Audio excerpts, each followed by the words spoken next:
नमस्कार प्यारे विद्यार्थियों, कक्षा 12 की लेक्चर सीरीज में आपका फिर से स्वागत। हमने अब तक किया विद्युत द्विध्रुव आघूर्ण और विद्युत द्विध्रुव के कारण उस द्विध्रुव के अक्ष पर विद्युत क्षेत्र की तीव्रता।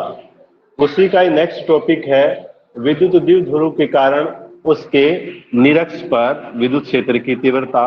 निरक्ष क्या होता है? किसी द्विध्रुव के मध्य बिंदु से होकर द्विध्रुव के अक्ष के लंबवत गुजरने वाली रेखा को हम निरक्ष कहते थे, और निरक्ष पर स्थित बिंदु P पर हम विद्युत क्षेत्र की तीव्रता ज्ञात करेंगे, जो कि इसके मध्य बिंदु O से स्मॉल r दूरी पर स्थित है।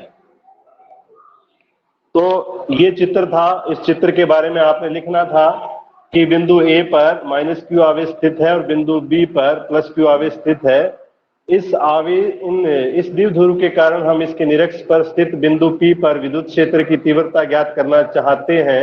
यह बिंदु P द्विध्रुव के बिंदु O से r दूरी पर स्थित है। बिंदु P पर विद्युत क्षेत्र की तीव्रता ज्ञात करने के लिए हम यहां पर एकांक धन आवेश की या परीक्षण आवेश की कल्पना करते हैं। तो जब हम यहाँ पे परीक्षण आवेश की कल्पना करेंगे तो क्या होगा भाई? ये ऋणावेश है और ये धनावेश है। ये धनावेश है। परीक्षण आवेश क्या है? धनावेश है। इस पे बल लगेगा इस तरफ। क्यों? ये आकर्षित करेगा तो बल की दिशा रहेगी ये, और जो बल की दिशा होती है वही विद्युत क्षेत्र की तीव्रता की दिशा होती है। तो इस आवेश के कारण विद्युत क्षेत्र की तीव्रता की दिशा रहेगी इस तरफ। दूसरा, इस आवेश के कारण इस आवेश पर यहां पर बिंदु P पर ये आवेश पड़ा है और बिंदु P पर आवेश पड़ा, इन दोनों में क्या होगा? प्रतिकर्षण। तो इसका विद्युत क्षेत्र सॉलिड है, इसका वीक है, बहुत कम है, नगण्य मानते हैं लगभग हम। तो इसके प्रभाव में ये क्या करेगा? इस तरफ चलना प्रारंभ कर देगा, अर्थात विद्युत क्षेत्र की तीव्रता की दिशा ये रहेगी। विद्युत क्षेत्र की तीव्रता की दिशा ये रहेगी। तो हमने इस तरफ ले लिया E2। एक बार दोबारा से देखें, ये हमारे पास ऋणात्मक आवेश है और यहाँ पे हमने परीक्षण आवेश माना, और परीक्षण आवेश या एकांक धनावेश होता है, याद रखना। जब ये धनावेश यहाँ रखा जाता है तो इस पे इन दोनों आवेशों के कारण बल आरोपित होते हैं। इसके कारण आकर्षण बल लगता है जो इसको A बिंदु की तरफ खींचता है, जबकि इसके कारण इस पर प्रतिकर्षण बल लगता है जो इसे इस तरफ धकेलता है, यानी कि BP डायरेक्शन में ये चलना प्रारंभ कर देता है। अब ये बिंदु P द्विध्रुव के अक्ष के साथ कोण बनाता है।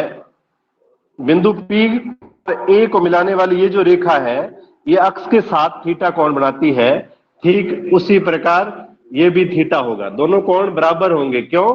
क्योंकि ये इसके मध्य बिंदु से गुजरने वाली लाइन है। अक्ष निरक्ष जो है मध्य बिंदु से होकर गुजरने वाली लाइन है, और मध्य बिंदु पर हम कोई भी पॉइंट लेंगे और उस पॉइंट से A और B को मिलाएंगे तो ये दोनों कोण जहां पे भी बनेंगे ये बराबर बनेंगे। तो ये दोनों कोण बराबर रहेंगे। अब हम थोड़ा छोटी बातें करनी है, छोटे छोटे काम सीखने हैं जो कि हमने 9th 10th में सीखे थे। देखो भाई, ये कोण और ये कोण Z बना रहा है जिसको हम बोलते हैं एकांतर कोण। तो ये थीटा है तो ये भी रहेगा थीटा। ठीक इसी तरीके से ये कोण लाइन के ऊपर है और ये भी कोण इधर लाइन के ऊपर होगा। ऐसे कोणों को हम बोलते हैं संगत कोण। तो ये भी संगत कोण है, बराबर रहेगा थीटा का। अब इसी से हम विद्युत क्षेत्र की दिशा एक बिंदु पर दो नहीं दिखा सकते, तो इसके परिणामी विद्युत क्षेत्र की दिशा एक ही दिशा में होनी चाहिए। इस हेतु हमने क्या किया? इसका प्रक्षेप इस डायरेक्शन में लिया। तो देखो भाई, ये इसके साथ, इस लाइन के साथ, इसके साथ थीटा कोण बनाती है। तो इस यहां पे क्या लिखेंगे हम? E1 cos theta. इसके कारण यहां पे इसका प्रक्षेप आएगा E1 कोस थीटा, और इसके कारण यहां पे आएगा E2 कोस थीटा। देखो भाई यहां पे भी थीटा है और ये इस लाइन के साथ बनाता है, तो यहां पे इसका प्रक्षेप जो रहेगा E2 कोस थीटा रहेगा। ये बात हमें याद रहनी चाहिए। और परिणामी जो विद्युत क्षेत्र की तीव्रता की दिशा रहेगी ये रहेगी, इसको मानेंगे हम। तो पहले हम लिखेंगे ये सब कुछ इस चित्र के बारे में लिखने के बाद में, अब देखो भाई हमने ये तो लिख दिया कोस थीटा, इस तरफ देखो, इस तरफ क्या होना चाहिए, इस तरफ थीटा है, इस तरफ थीटा नहीं है, कुछ भी कोण नहीं है, तो जिस तरफ कोण नहीं होता है हम उस तरफ लिख देते हैं E2 के साथ साइन थीटा। ठीक है, ठीक इसी तरीके से इसके साथ थीटा है तो यहां पे थीटा नहीं है, और थीटा नहीं है तो यहां पे क्या लिखेंगे हम, E1 साइन थीटा। दोबारा से देखो, ये इसको कहते हैं वियोजन, सदिशों का वियोजन। एक सदिश को हम दो भाग में डिवाइड कर रहे हैं, दो घटकों में तोड़ रहे हैं। ये जो घटक, ये जो सदिश है जिसके साथ थीटा कोण बनाता है वहां पे कोस थीटा आता है E1 के साथ में, और दूसरी तरफ साइन थीटा आता है। अब ये जो सदिश है इसके साथ थीटा कोण बनाना है, इसलिए E1 को E2 कोस थीटा आया और इस तरफ E2 साइन थीटा आया। ये बात पक्की याद रखनी है हमें, और हम बाकी चित्र में और बात करेंगे ये डेरिवेशन में। माइनस क्यू आवेश के कारण, माइनस क्यू आवेश के कारण, आवेश के कारण बिंदु P पर लगने वाला पर विद्युत क्षेत्र की तीव्रता लिख देते हैं, विद्युत क्षेत्र की तीव्रता। तो विद्युत क्षेत्र की तीव्रता क्या होगी, लिखते हैं सूत्र, अब बार बार काम में आ रहा है। E1 vector is equal to 1/4 pi epsilon not dot Q upon L square. देखो भाई यहां से यहां तक की दूरी क्या है, L है, तो हम L स्क्वायर लिख रहे हैं। साथ में आएगा यहां पे दिशा कौन सी है, ये बल इस दिशा में लग रहा है तो P से A दिशा में, तो यहां पे लिखेंगे PA दिशा में, PA दिशा में। ठीक इसी तरीके से प्लस क्यू आवेश के कारण, प्लस क्यू आवेश के कारण बिंदु P पर विद्युत क्षेत्र की तीव्रता, विद्युत क्षेत्र की तीव्रता। तो देखो भाई इसके कारण क्या होगा, E2 वेक्टर।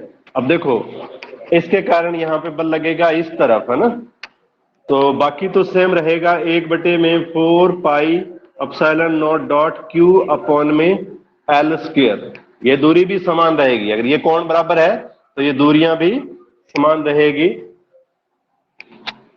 दिशा क्या रहेगी, BP डायरेक्शन में, BP दिशा में, BP दिशा में इसकी दिशा रहेगी। ये हमारी इक्वेशन नंबर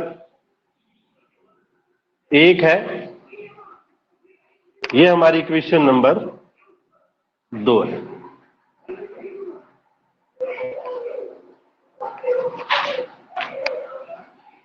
समीकरण 1 व 2 से, समीकरण 1 और 2 से mod of E1 vector is equal to mod of E2 vector. यानी कि हम अगर दिशा को एक बार छोड़ दें तो इसका क्या दिखेगा, परिमाण, और मोड जब भी निकाला जाता है तो वो क्या बताता है, किसी सदिश के परिमाण को बताता है। तो इन दोनों का जो परिमाण है, अगर इसको हटा दिया जाए, इसको हटा दिया जाए, तो ये दोनों एक जैसे रहेंगे, है ना, एक जैसे रहेंगे, इसलिए हमने इसको लिख दिया ये। और अगर फिर भी याद नहीं रहे तो हमने ये लिख देना है 1/4 पाई एप्सिलॉन नॉट Q बटे में L स्क्वायर। यहां तक हमने बहुत अच्छी तरीके से इसके बारे में बात करी। ये इक्वेशंस आपको याद रखनी है, मेरे को भी रखनी पड़ेगी। चलो, ये हमारे पास आ गया।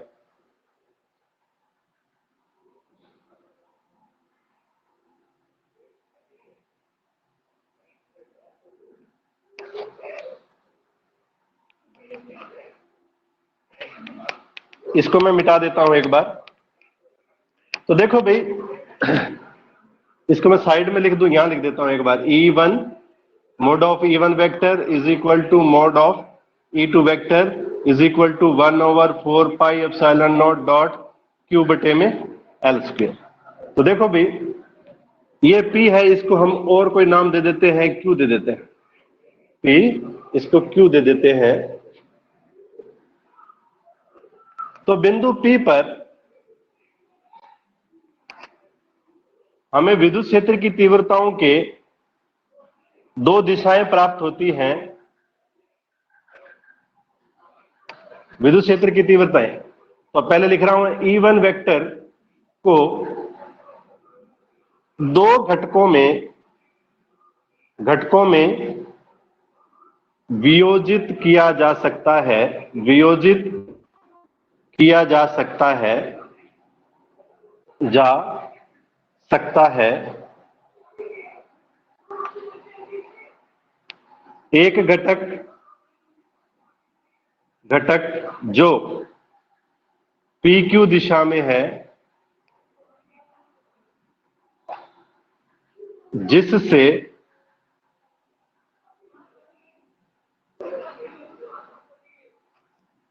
E1 वेक्टर थीटा कोण बनाता है, थीटा कोण बनाता है। E1 कोस थीटा होगा तथा दूसरा घटक E1 साइन थीटा होगा। दूसरा घटक E1 साइन थीटा होगा। ठीक इसी तरीके से E2 के लिए लिखना है। इसी प्रकार E2 को भी दो घटकों में आपने इसकी नकल मार के लिखना है। इसी प्रकार E2 वेक्टर को भी दो घटकों में वियोजित किया जा सकता है, एक तो PQ दिशा में, दूसरा इस दिशा में, PO दिशा में। नहीं, इसको और नाम दे देते हैं, N दे देते हैं, PN दिशा में। सब लाइन इस लाइनों की कॉपी करके फटाफट लिखें, फिर आगे चलते हैं।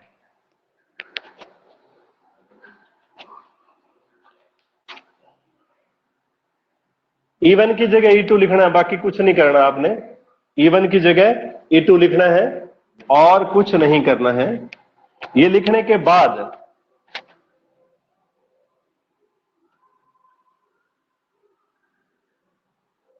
E1 कोस थीटा तथा E2 कोस थीटा एक ही दिशा में होने के कारण क्या हो जाते हैं? जुड़ जाते हैं। ये दोनों एक ही डायरेक्शन में है, तो दोनों एक दूसरे में क्या हो जाएंगे? एड अप हो जाएंगे।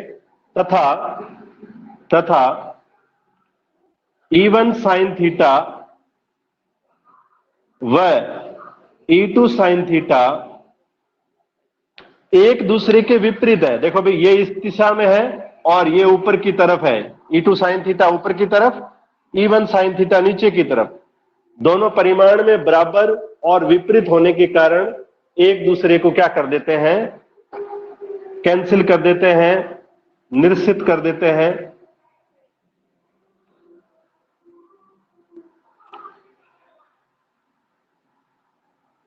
परस्पर, क्या लिखोगे, परस्पर विपरीत दिशा में होने के कारण, विपरीत दिशा में होने के कारण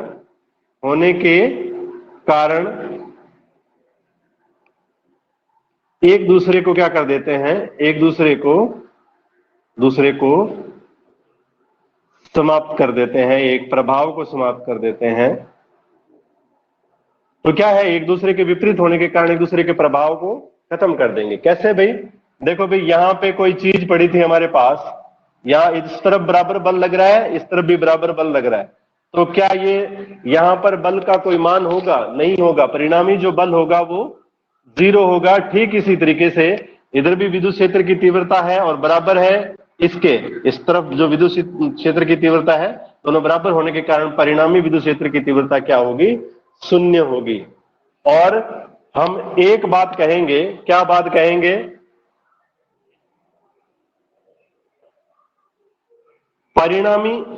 परिणामी विद्युत क्षेत्र की तीव्रता, विद्युत क्षेत्र की तीव्रता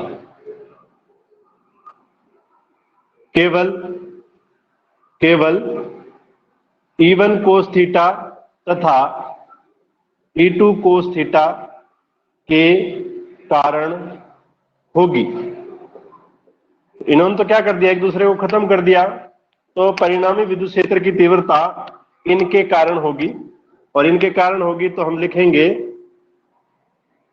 परिणामी विद्युत क्षेत्र की तीव्रता बराबर E1 cos theta plus E2 cos theta. और निरक्ष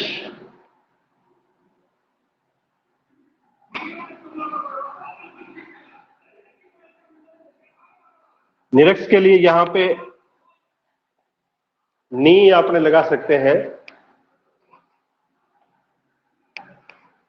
या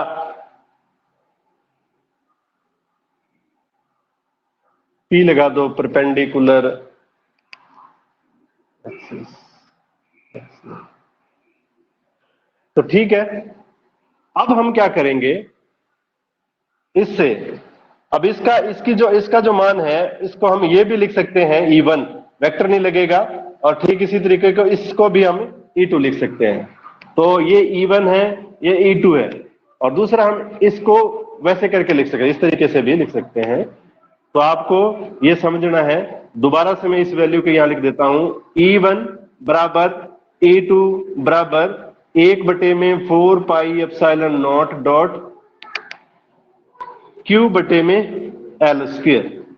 तो इन दोनों के मान हम यहां रखेंगे, तो आएगा E P वेक्टर लिख रहा हूं, E1 की वैल्यू रखो तो 1/4 pi epsilon not dot, E1 की वैल्यू भी यही रहेगी और E2 की वैल्यू भी यही रहेगी, L square plus 1/4 pi epsilon not dot Q बटे में L स्क्वायर। तो ये जुड़ जाएंगे, एक और एक क्या हो जाएंगे? 3। एक और एक, सिर्फ परिमाण निकाल रहे हैं। एक बार हम परिमाण की बात करें तो डायरेक्शन नहीं आएगी, एक बार हम परिमाण की बात कर रहे हैं, डायरेक्शन की बात थोड़ी सी देर ठहर के करेंगे। तो देखो भाई, हमारे पास ही आ जाएगा, एक और एक 2 हो जाएगा, 2 बटे में 4 पाई एप्सिलॉन नॉट डॉट Q बटे में L स्क्वायर। यहीं पे इसको एक बार हम छोड़ देते हैं, क्वेश्चन नंबर 3।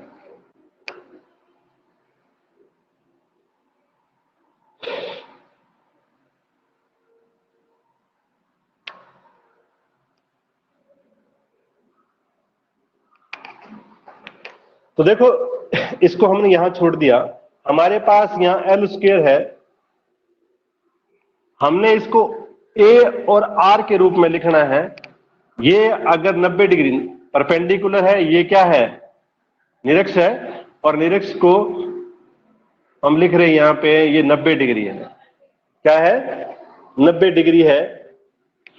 तो 90 डिग्री है तो ये समकोण त्रिभुज हो जाएगा, और समकोण त्रिभुज में ये कर्ण हो जाए, ये लंब हो जाएगा और ये आधार हो जाएगा। तो हम लिखेंगे त्रिभुज कौन सा, पी ए ओ से, कोई भी ले लो, पी ए ओ ले लो, चाहे पी बी ओ ले लो, कुछ भी ले लो। तो हम ले रहे हैं पी ए ओ में एल स्क्वेयर बराबर A square plus are square, कर्ण स्क्वेयर बराबर आधार स्क्वेयर प्लस लंब स्क्वेयर। इसी से हमारे पास एल की वैल्यू आ जाएगी, क्या आएगी, a square plus are square का under root, A square plus are square का अंडर रूट।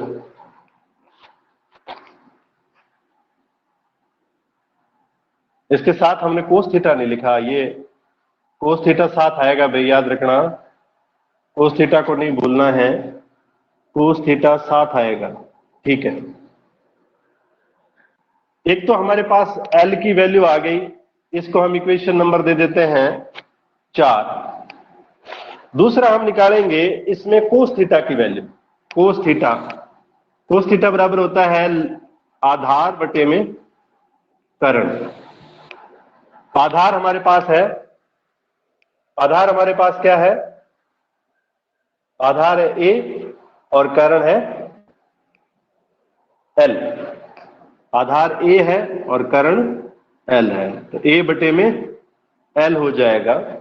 यहीं से हम L का मान रख देंगे, तो A बटे में under the root A square plus are square आ जाएगा। ये कोस थीटा का मान आ गया हमारे पास। तो ये दोनों मान, L का मान और कोस थीटा का मान, ये दोनों मान हम यहां रख देंगे।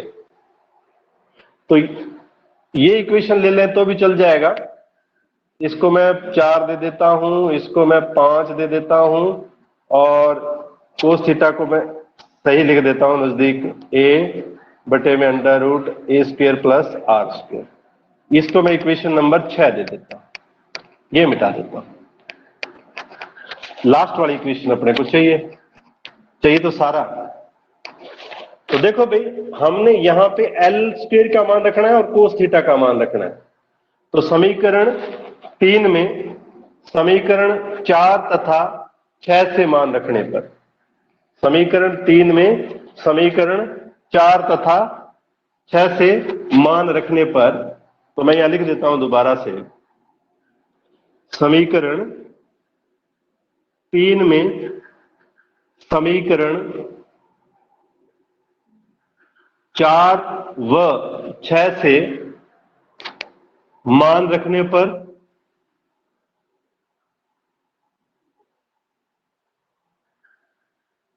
तो हमारी समीकरण 3 क्या थी, समीकरण 3 थी E P is equal to 2/4 pi epsilon not dot Q बटे में एल स्क्वेयर कोस थीटा, है ना। इसी में हम मान रख रहे हैं 2 बटे में 4 पाई एप्सिलॉन नॉट डॉट क्यू की जगह क्यू रहेगा, एल की जगह हम लिख रहे हैं ए स्क्वेयर प्लस एल स्क्वेयर। साथ में आएगा कोस थीटा का मान ए बटे में under the root A square plus L नहीं आर आएगा, यहां पे क्या आएगा, आर स्क्वेयर आएगा, यहां पे भी आर स्क्वेयर आएगा। देखो यहां पे एल स्क्वेयर की जो वैल्यू है ए स्क्वेयर प्लस आर स्क्वेयर। तो समझो ये पावर है 1 और ये पावर है आधी, तो इसको हम लिखेंगे 2 बटे में 4 पाई एप्सिलॉन नॉट डॉट, इसको मैं 1 बटे में लिख देता हूं और इस दोनों को इकट्ठा लिख देता हूं 2QA, जो हमारी जानकार राशि है पहले आई थी वो हमें प्राप्त हो गई है। और इधर हमारे पास आ गया ए स्क्वेयर प्लस आर स्क्वेयर की पावर 3/2। 3/2, 3 के 2 हिस्से, दूसरा हिस्सा का मतलब है 3 को बराबर हिस्सों में बांट दें तो 1.5 हो जाएगा। ठीक इसी तरीके से आधा प्लस 1 1.5 हो जाएगा। तो ये इसकी कैलकुलेशन हो गई है ईपी की।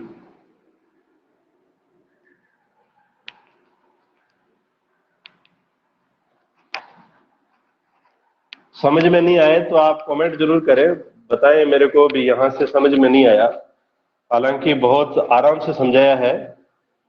तो देखो भाई, ये चीज हमारे क्लियर हो गई।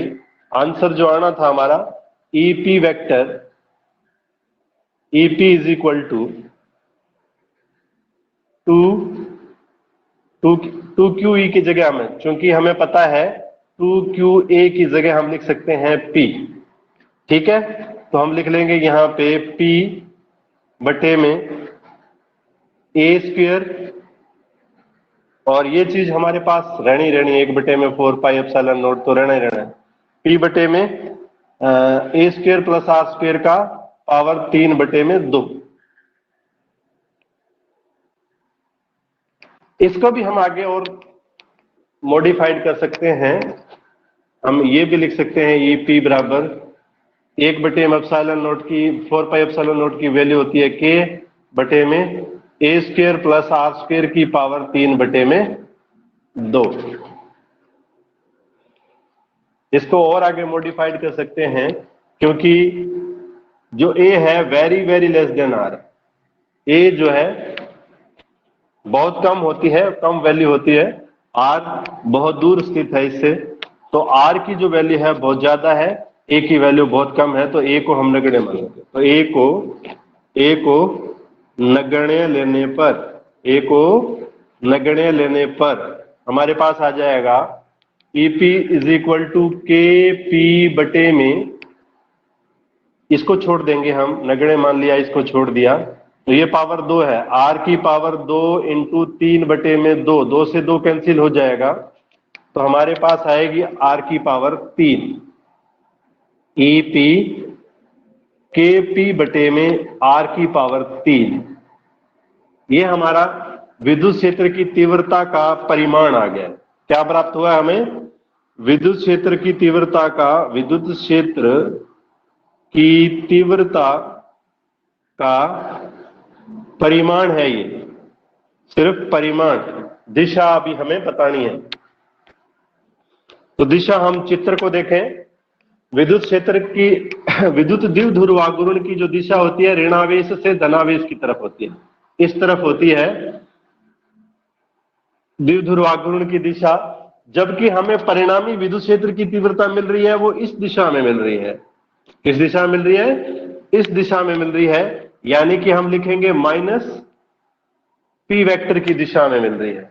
तो P की जगह हम -P वेक्टर यूज कर देंगे, तो हम सदिश रूप में लिखेंगे तो ऐसे लिखेंगे E vector is equal to -KP vector बटे में R³। तो ये हमारा फाइनल रिजल्ट आ जाएगा। इसको जो भी इक्वेशन नंबर दो, नेक्स्ट इक्वेशन नंबर दे देना इसको, और ये लिख देना यह समीकरण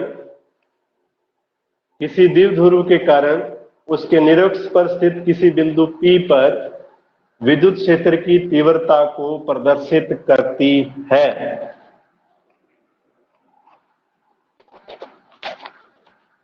तुलना करनी है तथा निरक्ष पर विद्युत क्षेत्र की तीव्रताओं में तुलना। तो ज्यादा कोई बड़ा क्वेश्चन नहीं है, हमने वो निकाला था, ए लिख देता हूं उसके एक्सिस के लिए, ए बराबर ये आई थी हमारी 2KP बटे में R³ वेक्टर, जबकि इसमें हमारे पास आया था EP vector is equal to -KP vector upon R³। तो देखो भी, इसमें हमें दो रिजल्ट मिलेंगे। एक तो विद्युत, मैं छोटा लिख रहा हूं, द्विध्रुव के अक्ष पर विद्युत क्षेत्र की तीव्रता तथा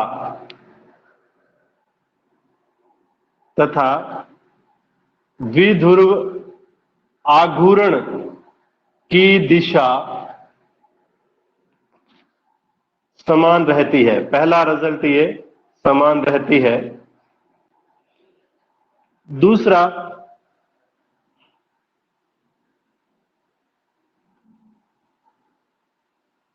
निरक्ष पर, मैं सीधा लिख रहा हूं, निरक्ष पर विद्युत क्षेत्र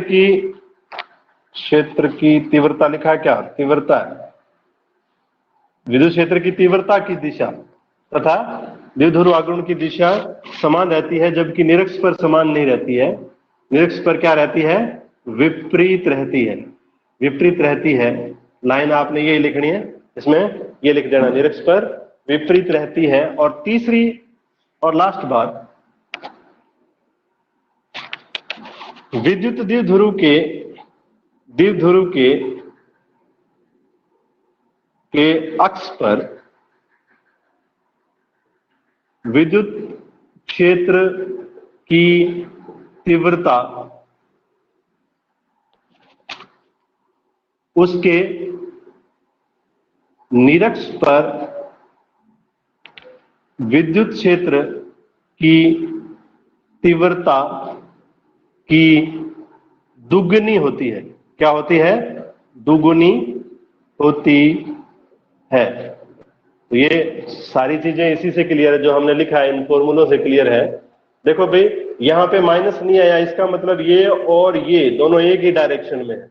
यहां पे माइनस आया है, इससे हमें ये पता लग गया कि निरक्ष पर जो विद्युत क्षेत्र की तीव्रता और द्विध्रुव आघूर्ण की दिशा एक दूसरे के विपरीत रहती है। और तीसरी बात, अक्ष पर विद्युत क्षेत्र की तीव्रता दो गुणी है निरक्ष पर विद्युत क्षेत्र की तीव्रता की। निरक्ष पर विद्युत क्षेत्र की तीव्रता की दो गुणी है अक्ष पर विद्युत क्षेत्र की तीव्रता। और अगर हम अकेले परिमाण की बात करें, अगर हम परिमाण की बात करें, यानी कि हम लिखना चाहें ऐसे, मोड ऑफ ई वेक्टर बराबर होगा 2 गुणा mode of E P vector. या हम ऐसा भी लिख सकते हैं, ई ए बराबर ई पी। तो इसी के साथ ये लेक्चर समाप्त होता है। कल नए टॉपिक के साथ फिर से उपस्थित होंगे। धन्यवाद।